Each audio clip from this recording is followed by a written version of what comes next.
Shalom teman-teman, apa kabarnya semua? Saya percaya kita masih tetap di dalam perlindungan Tuhan. Pandemi boleh tetap berlangsung di negara kita bahkan di dunia, tapi di situ justru kita akan melihat bahwa kuasa Tuhan itu semakin nyata dalam kehidupan kita. Teman, kita join lagi di dalam ibadah Next Gen Youth kita yang online di YouTube. Nah, hari ini apa yang akan saya bagikan bagi kalian semua? Nah, sebelumnya saya akan memberikan kalian satu video singkat dan kalian akan melihat isi video ini. Check it out. Oh, dasar rampok. Ku beri satu permintaan. Monggo. Mau korupsi, pungli, sogokan, hilang dari muka bumi. Bisa, Jin? Bisa diatur. Wani Piro. Kita semua udah melihat video yang tadi saya berikan. Apa coba videonya? Di video itu kita melihat ada jin matre. Waduh, jin matre. Kok jin matre? Biasanya jin yang memberikan kita satu, kalau kita dengar cerita di Aladin seperti itu, jin menawarkan permohonan kepada kita. Tetapi jinnya malah tadi bilang, Wani Piro. Lah, matre atau mata duitan. Teman-teman, seberapa banyak dari kalian yang sering ketemu dengan orang-orang yang mata duitan, matre?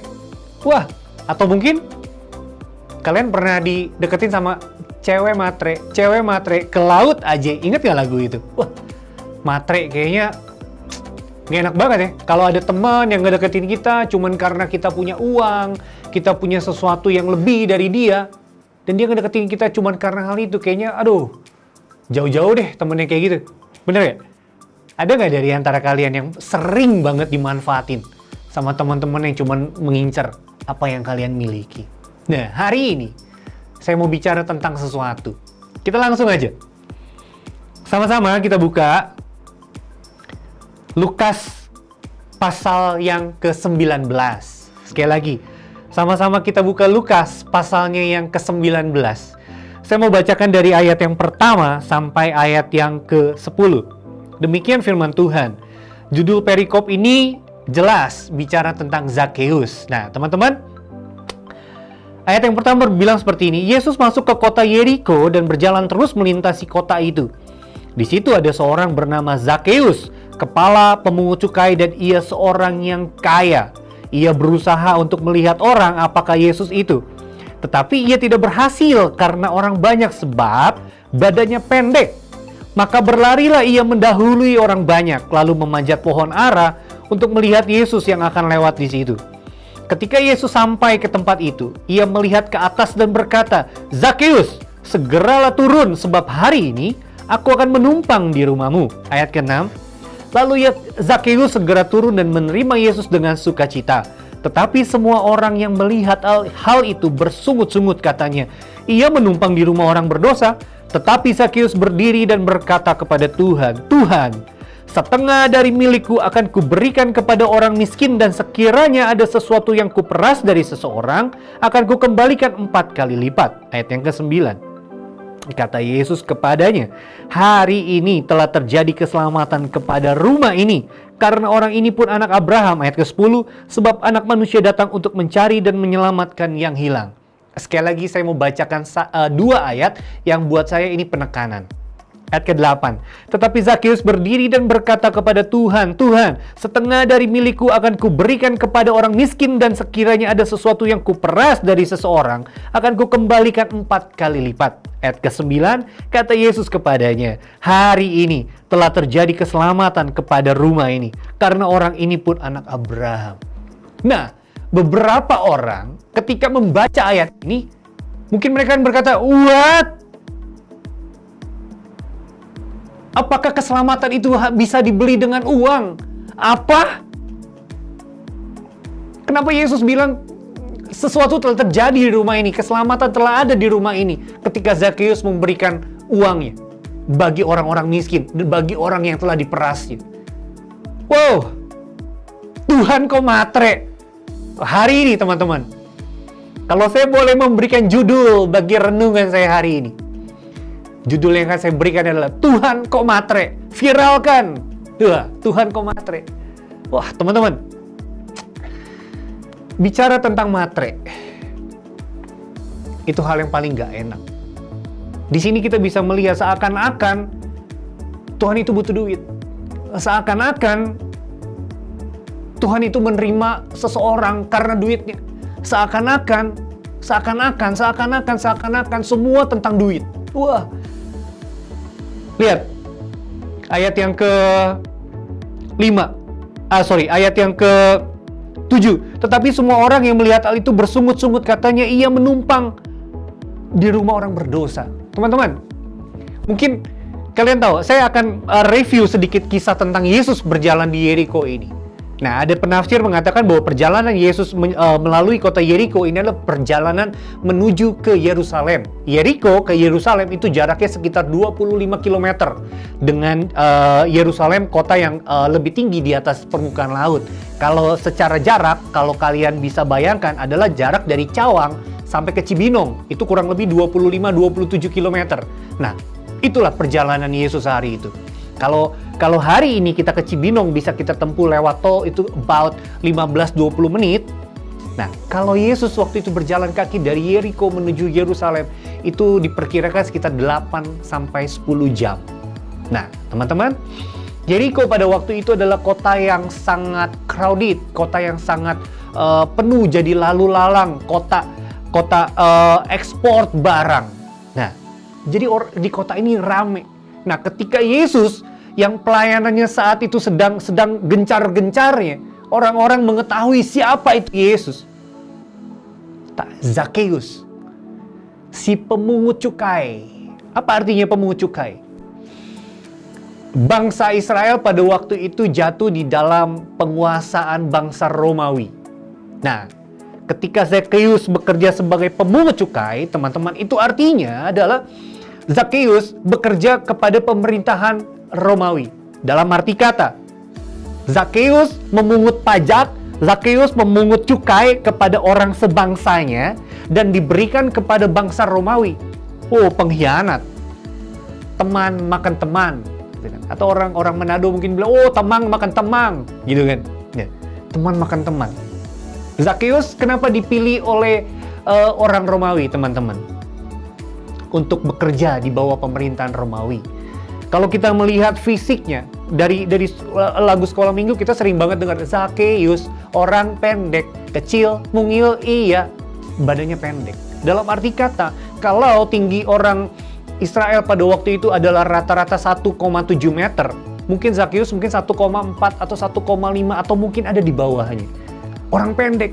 Sehingga ketika ada orang banyak ingin melihat Yesus, Zakeus nggak bisa kelihatan Yesus. Dia coba lompat-lompat mungkin, tapi tidak bisa. Zakeus pendek, Zakeus kecil, Zakeus mungil. Itu yang tidak mampu, yang dia tidak punya kemampuan untuk melihat Yesus.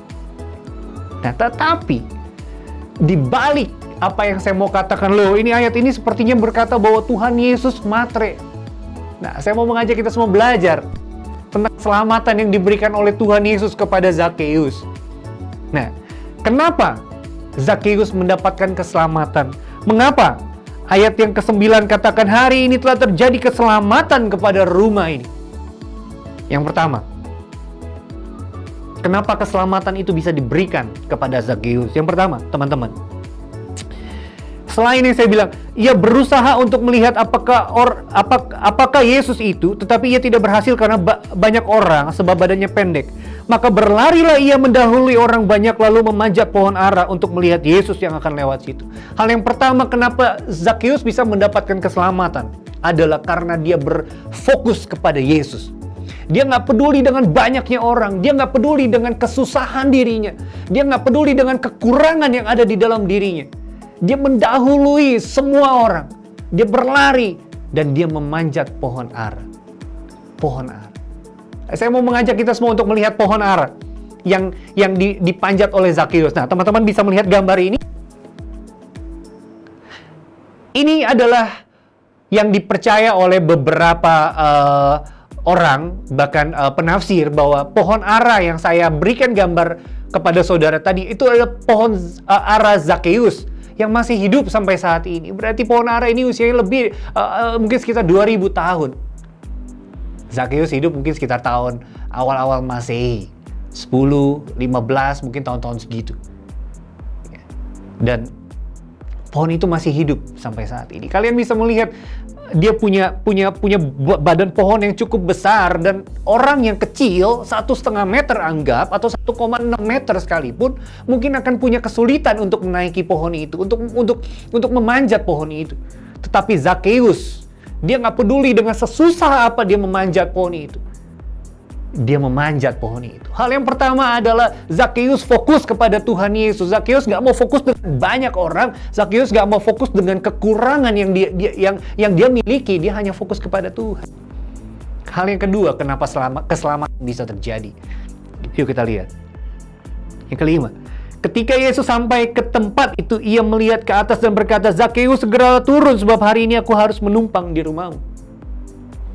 Apakah Tuhan mengenal Zakheus? Apakah kalau magician pesulap berkata, "Anda dan saya tidak pernah ketemu kan?" Mungkin Yesus akan bertanya gitu, kamu nggak pernah ketemu kan?" Zakheus juga mungkin akan bertanya sama Yesus, "Loh, kita kan nggak pernah ketemu, kamu kok bisa kenal saya?" gitu. Wah, Yesus langsung menyebut namanya Zakheus, turun, kata Tuhan. Yesus tidak salah sebut loh, "Hey, boy, turun! Ahmad, turun!" Gak, Tuhan langsung bilang, Zakheus, turun. Hal yang kedua kenapa keselamatan bisa terjadi adalah miliki sikap yang menarik perhatian Tuhan dan biarkan Tuhan menemukan kita. Yang kedua kenapa keselamatan bisa terjadi adalah ketika kita membiarkan Tuhan untuk menemukan kita. Disitulah keselamatan akan terjadi. Hal yang ketiga, ayat ke-6, lalu Zakheus segera turun dan menerima Yesus dengan sukacita. Zakheus turun. Ketika Tuhan Yesus memanggil, ada respon dari dirinya sendiri, dan dia turun, dan ayat ini katakan dengan sukacita. Dengan sukacita. Ada banyak orang Kristen yang menerima panggilan Tuhan, tetapi dia malah cemberut. "Aduh Tuhan, aku tidak sanggup. Aduh Tuhan, aku tidak mampu." Zakheus, dia nggak peduli sesusah apa dia naik ke pohon ara untuk melihat Yesus. Ketika Yesus panggil, Zakheus turun. Itu berarti dia menemukan kesulitan yang baru untuk bagaimana dia bisa turun. Gimana sulitnya dia naik?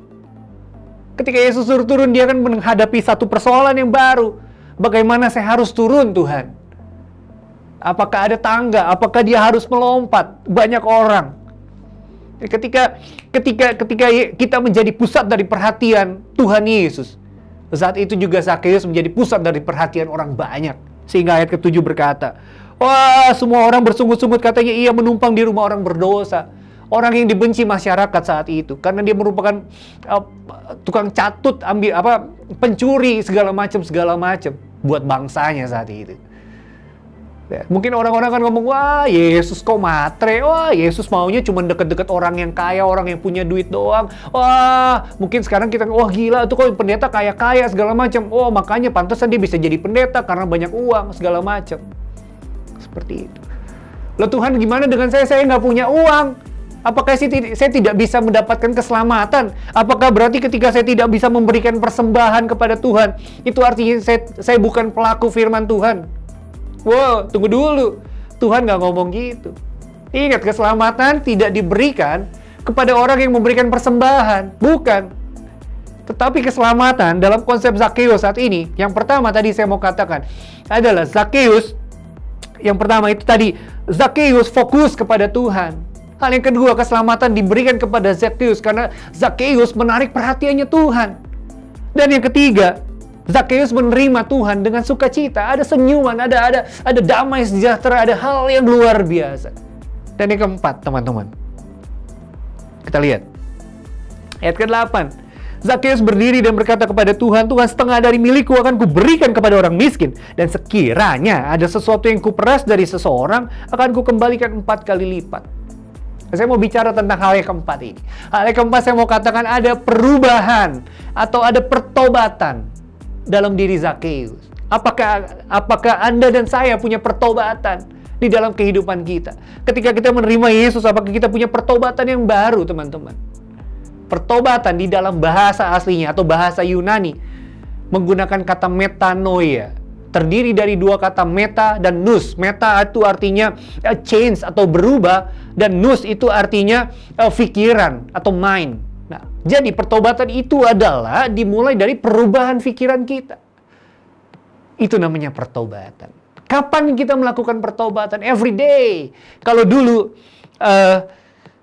almarhum pendeta Andi Panggabean bilang, Steve, pertobatan itu dilakukan itu setiap hari. Kalau saya, analoginya kata Bang Andi waktu itu, ketika saya mau tidur, saya harus cuci tangan, cuci kaki dulu, baru saya naik ke ranjang. Pertobatan harus seperti itu. Tapi teman-teman, kalau saya boleh lebih rinci lagi, saya bilang, kamu tahu emang kamu akan meninggalnya nanti malam? Enggak kan? Kamu bisa meninggal pagi atau meninggal siang. So, anytime kita harus bertobat, kita harus berubah, baik dari pikiran kita maupun dengan sikap kita. Kapanpun kita punya waktu untuk berbicara kepada Tuhan, Tuhan bilang, mari kita katakan, Tuhan ampuni saya dengan dosa-dosa yang sudah saya lakukan. Apa yang mungkin saya sengaja saya lakukan, atau mungkin yang saya tidak sengaja telah saya lakukan. Kapanpun pertobatan itu diperlukan, teman-teman. So, hal yang keempat adalah pertobatan. Miliki pertobatan sama seperti Zakheus. Saya akan ulang, kenapa keselamatan bisa diterima oleh Zakheus? Bukan karena uangnya, bukan karena Tuhan matre.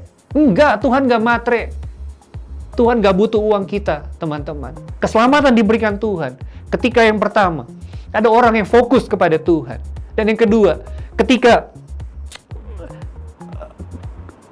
kita memberikan diri kita menjadi pusat perhatiannya Tuhan. Yang ketiga, kenapa keselamatan itu bisa diberikan? Ketika kita menerima Tuhan dengan sukacita. Dan yang terakhir, kapan keselamatan itu diberikan?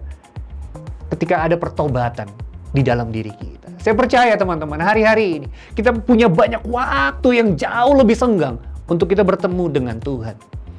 Untuk kita membuat diri kita menjadi pusat perhatiannya Tuhan. Kita nggak peduli dengan keadaan sekitar. Dimanapun kita berada, kita bisa berdoa, nggak usah peduli. Jangan karena kita berpikir, aduh gue di kantor isinya orang-orang yang beda agama semua, gue nggak bisa berdoa. No, kamu bisa berdoa, nggak harus lipat tangan, nggak harus merem. Kamu bisa berkata-kata di dalam hati kamu untuk bertemu dengan Tuhan. Dan izinkan Tuhan tinggal di dalam hati kamu, seperti Zakheus yang mengizinkan Tuhan Yesus tinggal di dalam rumahnya. Dan pada akhirnya, Tuhan Yesus bilang, Anak Manusia datang untuk mencari dan menyelamatkan yang hilang. Hari-hari ini mungkin kita telah terhilang dari jalurnya Tuhan. Hari-hari ini mungkin kita udah terhilang dari hadirat Tuhan. Tuhan bilang, aku datang untuk menyelamatkan kamu. Aku datang untuk membawa kamu kembali ke dalam trackmu yang ada di dalam trackku. Teman-teman,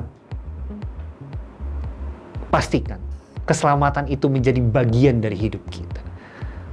Pastikan Tuhan kita bukan Tuhan yang matre. Tuhan bukan Tuhan yang selalu meminta, ayo kamu punya uang berapa kasih aku. Enggak. Hati. Tuhan cari hati.